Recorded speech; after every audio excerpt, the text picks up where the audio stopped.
വൃത്തിയുള്ള ഉടുപ്പിട്ടോണ്ട് വന്ന് ഇവിടെ കോപ്പറം കാണിക്കല്ലേ? കാണിക്കലടാ നീ.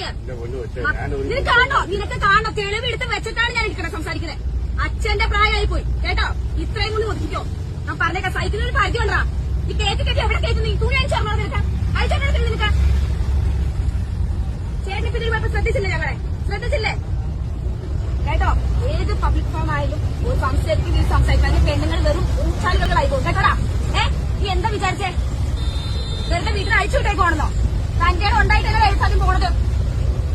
സൈക്കിളിൽ പരിധിയുണ്ട്. കുറെ നേരെ കൈ മെത്തയാണോ വെക്കാനായിട്ട്? മെത്തയാണോ? നിന്റെ അമ്മയ്ക്കുണ്ടോ? മെത്തയുണ്ടോ നിന്റെ അമ്മയ്ക്ക്? അതിന്റെ ഭാര്യയ്ക്കുണ്ടല്ലോ. നീ ഉറക്കെ കേട്ട് വീട്ടിൽ കൊണ്ട് വെച്ചിട്ടുണ്ടല്ലോ. ഉണ്ടാവും ചെല്ല്. അല്ലെങ്കിൽ ഉളിപ്പിക്ക് ചെന്ന് മെത്ത. സൈക്കിളിൽ പരിധിയുണ്ട് മോനെ. തള്ളയായാലും തന്തയാണെങ്കിലും. എന്ന് സോറി കാണിക്കേണ്ട കാണിച്ചിട്ട് ചോറ് കഴിക്കുന്നോ? നമുക്ക് ബസ്സിൽ വെച്ചുണ്ടായ ഒരു അനുഭവമാണ്. ഒരു പ്രായമായ ഒരാൾ എന്റെ അനിയത്തിയോട് മോശമായി പെരുമാറി. നിങ്ങൾക്ക് വീഡിയോയിൽ കാണാൻ പറ്റും. അയാൾ പ്രൈവറ്റ് ഭാഗത്ത് തൊടാൻ വരുന്ന ഒരു ഭാഗം. ഇത് ഒരു കുട്ടിക്ക് മാത്രമല്ല, നമുക്ക് പല കുട്ടികൾക്കും ഈ ഒരു അനുഭവം ഉണ്ടായിട്ടുണ്ട്. പലരും അത് ബാക്കിലോട്ട് മാറി നിന്ന് പോത്തേ ഉള്ളൂ. കാരണം പേടിക്കേണ്ട ആവശ്യമില്ല.